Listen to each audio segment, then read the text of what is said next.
Hello there, I'm Paul Ray from the official Teen Wolf Wiki, and today we're looking into the healing abilities that come with being a werewolf on Teen Wolf.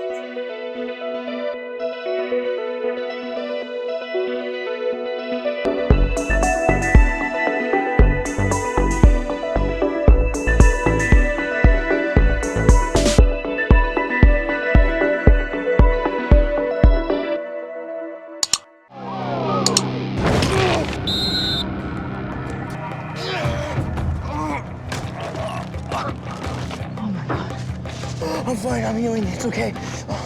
Like so many of my videos, this one started with a question from a viewer. Someone wanted to know if a werewolf bite could cure paralysis. The simple answer is maybe. The more complicated answer is that it depends on the type and the extent of the injury. Side effects may include anxiety, weight gain, acne, ulcerative colitis. Eesh. What if I told you that all of this could go away? The side effects, the symptoms, all of it. During the run of the show, we saw a werewolf bite instantly cured asthma and a seizure disorder. Those are both chronic illnesses, and while they can be life-changing and potentially devastating to the patient, those are both relatively easy fixes for any basic supernatural healing ability. I mean, asthma is basically an inflammation problem.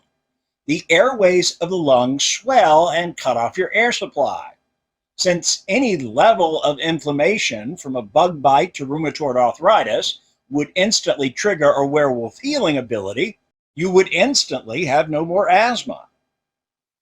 Erica's situation is a little more complicated, but a werewolf bite offers something that is especially effective against epilepsy or other seizure disorders, or really anything having to do with the brain.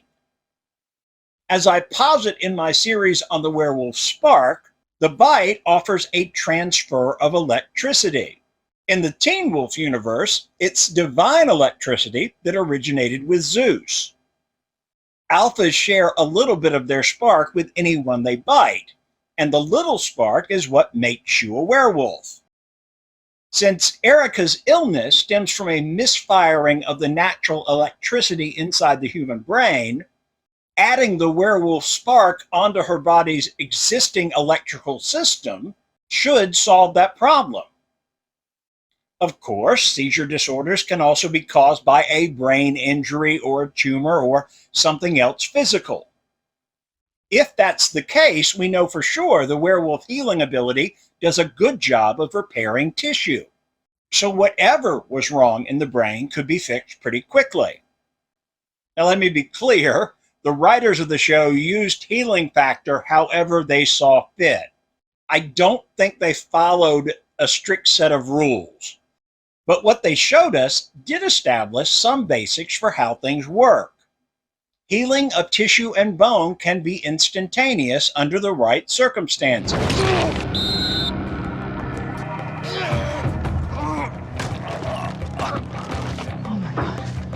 I'm fine, I'm healing, it's okay. It's caught your leg. Oh my God, your leg is broken. It's not for long. It's okay. It's okay. I'm fine. I'm fine. Healing can be stopped or slowed by any number of things. Just let me see it, okay? It's because they're from an alpha. It'll take longer to heal. I think I stopped healing. Bullets. Laced with wolfsbane. You gotta go. I thought he'd be healing by now. So did I. Here we have a rather extraordinary case, near fatal burn victim. Typically in a situation like this, the coma is induced medically. We're not sure how Mr. Hale became comatose, however. His survival is honestly a mystery we're still trying to solve.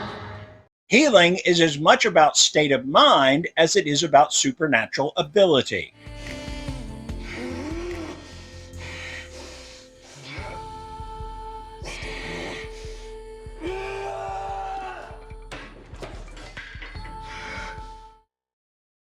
Again, there are no hard and fast rules, but there is a basic framework here. The question that started all this is one of those what-if situations that didn't directly come up on the show, so this is all my speculation. Spinal injuries that cause paralysis among supernaturals, just like with humans, could either be simple or complex. A simple injury for a supernatural would be, say, a bullet that breaks the spinal cord. In such an instance, the severed nerves and bone just need to repair themselves, which we've seen can happen pretty quickly. A more complex injury would be something crushing the spine. In this case, the healing factor has almost nothing to work with. It cannot, as far as we know, do the Deadpool thing and grow new limbs and organs.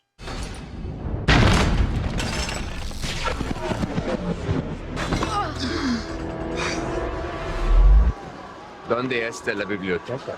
So a mashed up vertebrae and squished nerves probably can't be fixed. In this case, I think the injury would be long lasting and possibly permanent for our hypothetical supernatural.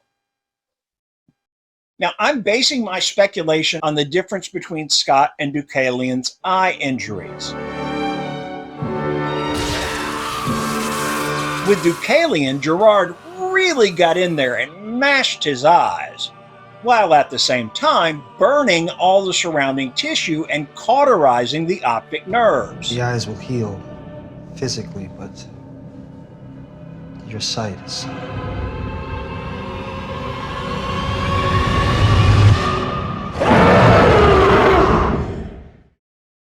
The fact that the injury never healed completely is a testament to just how much damage was done.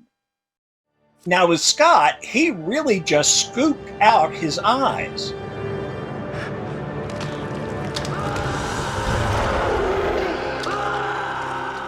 It was a clean severing of the tissue, and he might not have even hit the underlying nerves. He also must have left enough eye tissue behind for his body to regenerate. Now, I said before that it doesn't appear that werewolves can completely regenerate new organs, and I still stand by that.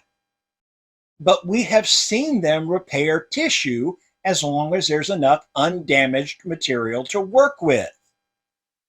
So if Scott left enough of the different parts of the eye behind, it could grow back. Of course, this could also be just another example of the writers doing whatever they feel like on the day. But my point still stands. Werewolf healing can easily fix simple and clean injuries. Deep and complex injuries either can't be fixed or take a really long time.